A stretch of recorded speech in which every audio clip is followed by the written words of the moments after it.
আমাদের নবী মুহাম্মদ সাল্লাল্লাহু আলাইহি সাল্লামের মান মর্যাদা সম্মান সবার উপরে, তিনি মহামানব, কারণ তারকে কোরআন দেওয়া হয়েছে। উম্মতে মুহাম্মাদের মান মর্যাদা সম্মান সব উম্মতের উপরে। এর অন্যতম কারণ হলো উম্মতে মুহাম্মাদিকে কোরআন দেওয়া হয়েছে। রমজান মাসের মান মর্যাদা সম্মান সব মাসের উপরে। এর অন্যতম কারণ হলো রমজান মাসে কোরআন নাজিল হয়েছে। এছাড়াও রমজান মাসের কদরের রাত্রিতে কোরআন নাজিল হয়েছে। এই জন্য কদরের রাত্রির মান মর্যাদা সম্মান মহান আল্লাহ এত এত দিলেন, যেটা হাজার মাসের আমলের চেয়ে উত্তম। তাহলে সব কিছুর মূল যেটা, সেটা হলো কোরআন মাজিদ। এই কোরআনের জন্যই মুহাম্মদ সাল্লাল্লাহু আলাইহি ওয়াসাল্লাম পৃথিবীতে যত মানুষ আছে, যত নবী রাসূল এসেছেন, এমনকি আমাদের পিতা আদম আলাইহিস সালামের ওপরেও মুহাম্মদ সাল্লাল্লাহু আলাইহি সাল্লামের মর্যাদা। তার অন্যতম কারণ হলো মুহাম্মদ সাল্লাল্লাহু আলাইহি সাল্লামের উপরে কোরআন নাজিল হয়েছে, অন্য কোন নবীর উপরে কোরআন নাজিল হয়নি। যার জন্য এই কোরআনের রহমতে, কোরআনের বরকতে, কোরআনের সম্মানে আল্লাহ সুবহানাহু ওয়া তাআলা মুহাম্মদ সাল্লাল্লাহু আলাইহি সাল্লামের মান মর্যাদা সম্মান করেছেন সব নবীর উপরে, এমনকি আদম আলাইহিস সালামের উপরেও। কিয়ামতের মাঠে যেই দিন মানুষের মাথার 1 মাইল উপরে সূর্য আসবে, মানুষ কিয়ামতের মাঠে, হাসরের মাঠে সবাই উপস্থিত থাকবে। আদম আলাইহিস সালাম থেকে শুরু করে কিয়ামতের আগ পর্যন্ত যত মানুষ এসেছিল, আছে, আসবে, সব মানুষকে কিয়ামতের মাঠে, হাসরের মাঠে জমা করা হবে। মানুষ সব দাঁড়িয়ে থাকতে থাকতে ক্লান্ত হয়ে পড়বে, অস্থির হয়ে পড়বে। মানুষ তখন এক পর্যায়ে বলবে, চলো আমরা আমাদের পিতা আদমের কাছে যাই। আদম আলাইহিস সালামের কাছে পৃথিবীর সব মানুষ আসবে, এসে বলবে, আপনি আদম, আপনি আমাদের পিতা, আল্লাহ আপনাকে নিজ হাতে সৃষ্টি করেছেন, আল্লাহ আপনাকে নিজে শিক্ষা দিয়েছেন, আল্লাহকে একটু বলুন তিনি যেন বিচার কাজ শুরু করেন। আদম আলাইহিস সালাম তিনি আল্লাহর কাছে সুপারিশের সাহস করবেন না, তিনি সেই কিয়ামতের মাঠে কথা বলার সাহস করবেন না, তিনি বলবেন আমি পারবো না। নূহ আলাইহিস সালামের কাছে যাও। এইভাবে এক নবী আর এক নবীর কাছে চাপিয়ে দিবে, এক নবী আর এক নবীর কাছে চাপিয়ে দিবে। তখন এক পর্যায়ে যেতে যেতে যেতে সব মানুষ আমাদের নবী মুহাম্মদ সাল্লাল্লাহু আলাইহি সাল্লাম তার কাছে হাজির হবে। রাসূল সাল্লাল্লাহু আলাইহি সাল্লাম তখন সিজদায় পড়ে যাবেন। কতদিন সিজদায় থাকবেন আল্লাহ সুবহানাহু ওয়া তাআলাই ভালো জানেন। তখন আদম আল্লাহ রাব্বুল আলামিন আমাদের নবী মুহাম্মদ সাল্লাল্লাহু আলাইহি সাল্লামকে বলবেন, হে মুহাম্মদ সাল্লাল্লাহু আলাইহি সাল্লাম, আপনি মাথা উঠান, আপনার সুপারিশ কবুল করা হলো। তখন আল্লাহর সামনে তিনি কথা বলার সাহস করবেন, তখন বিচার কাজ শুরু হবে। এটা হলো কিয়ামতের মাঠ।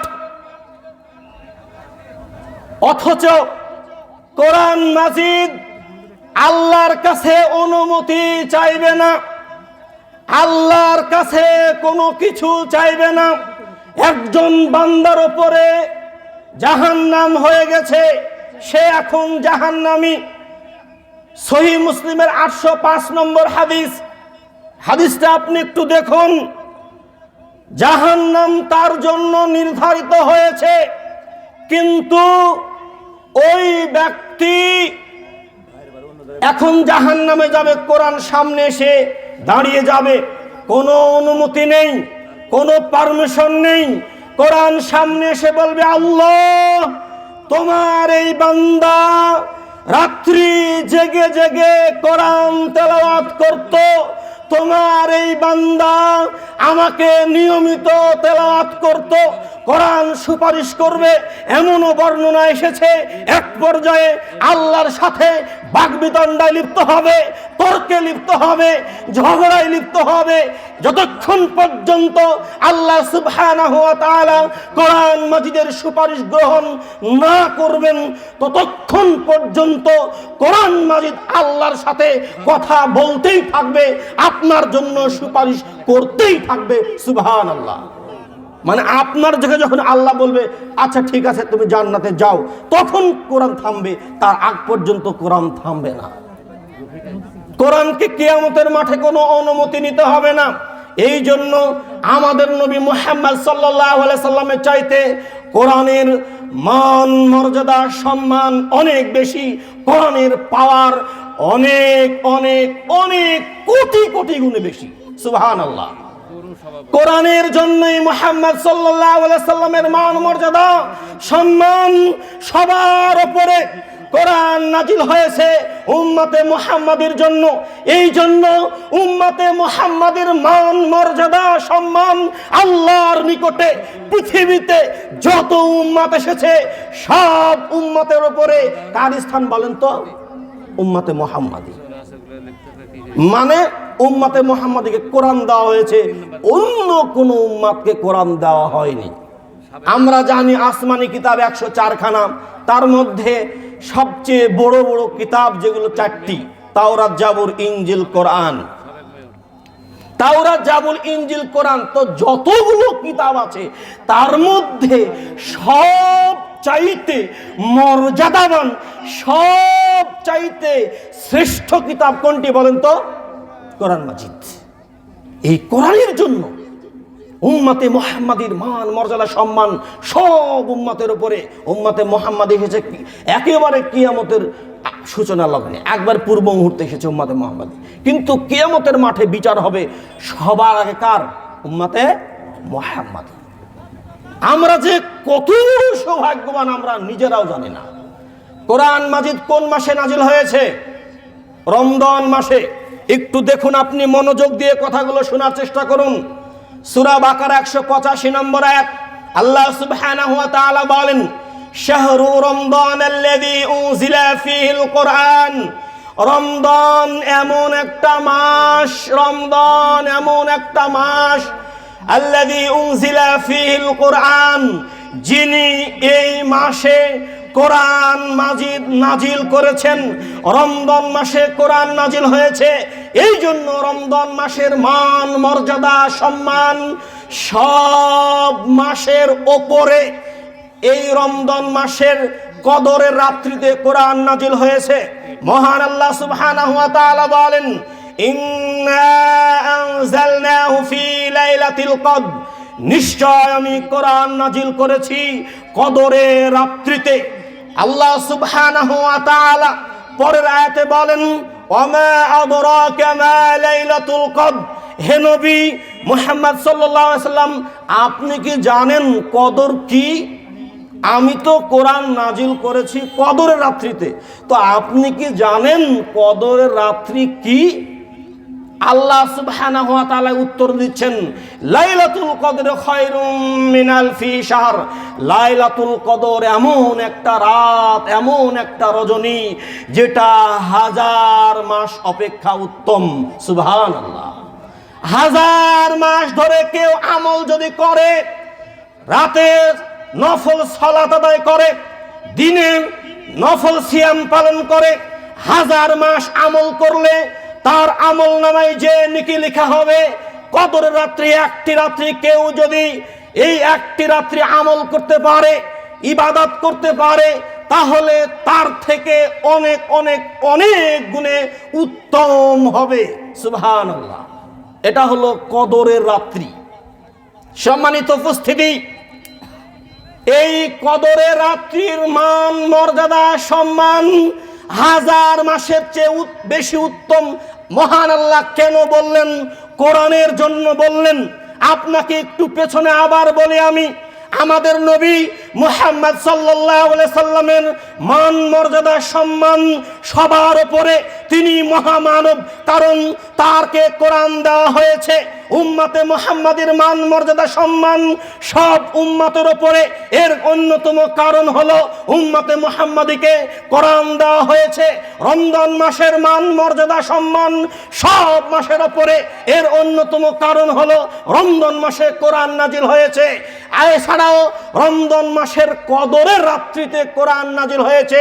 এই জন্য কদরের রাত্রির মান মর্যাদা সম্মান মহান আল্লাহ এত এত দিলেন, যেটা হাজার মাসের আমলের চেয়ে উত্তম।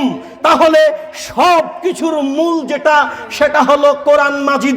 কোরআন মাজিদ আসমানি কিতাব, কালামুল্লাহ, আল্লাহর কালাম, আল্লাহর বাণী। সম্মানিত উপস্থিতি, এই কোরআন মাজিদের জন্যই সব কিছুর মর্যাদা এত উপরে। এই কোরআনের অনেক উপকারিতা আছে, আবার অনেক ক্ষতিও আছে যারা তেলাওয়াত করে না তাদের জন্য। এই কোরআন মাজিদ কিয়ামতের মাঠে আপনার জন্য সুপারিশ করবে। আল্লাহ সুবহানাহু ওয়া তাআলা সূরা বনী ইসরাঈলের ৭৮ নম্বর আয়াতে বলেন, ইন্না কুরআনাল ফাজরি কানা মাশহুদা, নিশ্চয় ফজরের সময়ের কোরআন তেলাওয়াত সাক্ষ্যদাতা। কিয়ামতের মাঠে ফজরের সময়ের কোরআন তেলাওয়াত আপনার জন্য সাক্ষ্য দিবে। আপনাকে নিয়মিত কোরআন তেলাওয়াত করতেই হবে। কোরআন তেলাওয়াত করতে আপনি বাধ্য। কোরআন যারা তেলাওয়াত করবে না তাদের ভয়াবহ পরিণাম। সহিহ মুসলিম 223 নম্বর হাদিস, রাসূল সাল্লাল্লাহু আলাইহি সাল্লাম বলেন, আল কুরআনু হুজ্জাতুল লাকা ওয়া আলাইক। কোরআন মাজিদ তোমার পক্ষে অথবা বিপক্ষে কথা বলবে, সাক্ষ্য দেবে। আপনার পক্ষে বিপক্ষে কোরআন কথা বলবেই। যদি আপনার পক্ষে কথা বলে, আপনি অবশ্যই কোরআন মাজিদ আল্লাহর সাথে সুপারিশ করতে করতে করতে করতে আল্লাহর সাথে জেরা করবেন। উকিল যেমন জেরা করে, জেরা করতে করতে করতে করতে এক পর্যায়ে যখন জেরায় সে সাফল্য হয়, তখন জজ সাহেব রায় লিখে দেয়, ঠিক আছে, তাকে বেকসুর খালাস দেওয়া হলো। ঠিক তেমনি আপনার পক্ষে কোরআন লড়বে, সেদিন কেউ থাকবে না। উম্মিহি ওয়া আবিহি ওয়া সাহিবাতিহি, সেদিন আপনার মা থাকবে না, আপনার বাবা থাকবে না, আপনার স্ত্রী থাকবে না, আপনার সন্তানাদি থাকবে না, ওয়ান্নাসি আজমাইন, পৃথিবীর কেউ থাকবে না, কোনো বন্ধু থাকবে না, কেউ থাকবে না। সেদিন আপনার জন্য লড়বে কোরআন মাজিদ। সেই বিচারের মাঠে যেই দিন মানুষের মাথার 1 মাইল উপরে সূর্য আসবে, কাউরি ঘাম হবে টাকনু পর্যন্ত, কাউরি ঘাম হবে হাঁটু পর্যন্ত, কাউরি ঘাম হবে কোমর পর্যন্ত, কাউরি ঘাম হবে কাঁধ পর্যন্ত, কেউ আবার ঘামের মধ্যে হাবুডুবু খাবে। পাপ যেমন হবে ঘাম তেমন হবে। সুতরাং কোরআন তেলাওয়াত করতে হবে। সম্মানিত উপস্থিতি, যারা কোরআন তেলাওয়াত না করে মারা যাবে, যারা নিয়মিত কোরআন তেলাওয়াত করবে না, সময় সংক্ষেপ হওয়ার জন্য আমি আলোচনা আর লম্বা করলাম না। এই কোরআন তেলাওয়াত না করার কয়েকটা পরিণাম বলেই আমি আলোচনা শেষ করব। যারা নিয়মিত কোরআন তেলাওয়াত করবে না তাদের ভয়াবহ পরিণাম, 1 নম্বর পরিণাম হলো এরা মুনকার নাকিরের প্রশ্নের জবাব দিতে ব্যর্থ হবে। এরা মুনকার নাকিরের প্রশ্নের জবাব দিতে পারবে না। আপনি মানুষ মারা যাবে। আপনি আবু দাউদের হাদিসটা খুলুন, 4753 নম্বর হাদিস। রাসূল সাল্লাল্লাহু আলাইহি সাল্লাম বলছেন, মানুষকে যখন লাশকে দাফন করা হবে, মুনকার নাকির আসবে, তাকে প্রশ্ন করবে, তোমার রবকে, তোমার দিন কি ছিল? এই ব্যক্তিকে তখন সে বলবে, আমার রব আল্লাহ, আমার দিন ইসলাম, ইনি হলেন মুহাম্মদ সাল্লাল্লাহু আলাইহি সাল্লাম। সম্মানিত উপস্থিতি, এইভাবে বলবে, তখন তাকে বলা হবে, ওমা ইউদরিক, তুমি এগুলো কিভাবে জানলে? তুমি তো বলছো আমার রব আল্লাহ, আমার দিন ইসলাম, ইনি হলেন মুহাম্মদ সাল্লাল্লাহু আলাইহি সাল্লাম। ওমা ইউদরিক, তুমি এগুলো কিভাবে জানলে? তখন সে দাপটে বলবে, করাতু কিতাবাল্লাহ, আমি আল্লাহর কিতাব পড়েছি, আমি এই কোরআন মাজিদ তেলাওয়াত করেছি, ওয়া আমানতু, তার প্রতি বিশ্বাস স্থাপন করেছি, ওয়া সাদ্দাকতু, তার সত্যায়ন করেছি। সুতরাং সে দাপটে কথা বলবে। কিন্তু যারা কোরআন তেলাওয়াত করবে না, নিজের মন মতো চলবে না, নিজের ইচ্ছা মতো চলবে, কোরআনের বিধানকে বাদ দিয়ে নিজেরা সংবিধান তৈরি করবে, নিজেরা আইন রচনা করে চলবে, এদের জন্য ভয়াবহ পরিণাম, এদের বাঁচার থাকবে না। কোরআন মাজিদ তাদেরকে খেলতে ফেলতে আপনার বিপক্ষে কথা বলবে এবং আপনাকে জাহান্নামে নিয়ে গিয়ে ছাড়বে। অতএব যারা কোরআন তেলাওয়াত করতে পারবে না, প্রথম বিপদ, তারা কবরে মুনকার নাকিরের প্রশ্নের জবাব দিতে ব্যর্থ হবে। দুই নম্বর বিপদ, তাদেরকে কিয়ামতের মাঠে অন্ধ করে তোলা হবে। সূরা যুখরুফ 136 নম্বর আয়াত। তাদেরকে কিয়ামতের মাঠে অন্ধ করে উঠানো হবে। আর আরেকটা ভয়াবহ পরিণাম, কিয়ামতের মাঠে আপনার বিপক্ষে কোরআন সুপারিশ করবে। সুতরাং কোরআন তেলাওয়াত করুন। মানুষ কেউ নিজস্ব আমল দিয়ে জান্নাতে যেতে পারবে না, আপনিও যেতে পারবেন না, আমিও যেতে পারবো না। আল্লাহর দয়া ছাড়া কেউ জান্নাতে যেতে পারবে না। উসমান ইবনে আফফান রাদিয়াল্লাহু আনহু বলেন, রাসূল সাল্লাল্লাহু আলাইহি সাল্লাম বলেছেন, খায়রুকুম মান তাআল্লামাল কুরআনা ওয়া আল্লামা। তোমাদের মধ্যে ওই ব্যক্তি উত্তম, তোমাদের মধ্যে ওই ব্যক্তি আল্লাহর নিকটে সবথেকে প্রিয় যে নিজে কোরআন শিখে এবং অপরকে শিখায়। আপনি নিজে কোরআন শিখুন, অপরকে শিখান। এই জন্য আপনাকে পরামর্শ দিই, আপনি নিজের পরিবারকে শিখান, আরো 5টা ছেলেকে শিখান, আরো 5টা মানুষকে শিখান। আপনি আল্লাহর নিকটে সবথেকে প্রিয় বান্দা হবেন। এছাড়া আল্লাহকে সন্তুষ্ট করা ছাড়া, আল্লাহর নৈকট্য হাসিল ছাড়া কোনোভাবেই জান্নাতে যাওয়া সম্ভব নয়। আল্লাহ সুবহানাহু ওয়া তাআলা আমাদের সবাইকে নিয়মিত কোরআন তেলাওয়াত করার তৌফিক দান করুন। আল্লাহুম্মা আমিন। ঘুম থেকে উঠে আপনার জীবনের সবথেকে বড় কাজ হলো ফজরের সালাত। এর থেকে কেউ যদি কোনো অন্য দুনিয়াবি কাজকে প্রাধান্য দেয়, এর আর ঈমান নাই, এই লোকটার ঈমানের সমস্যা আছে।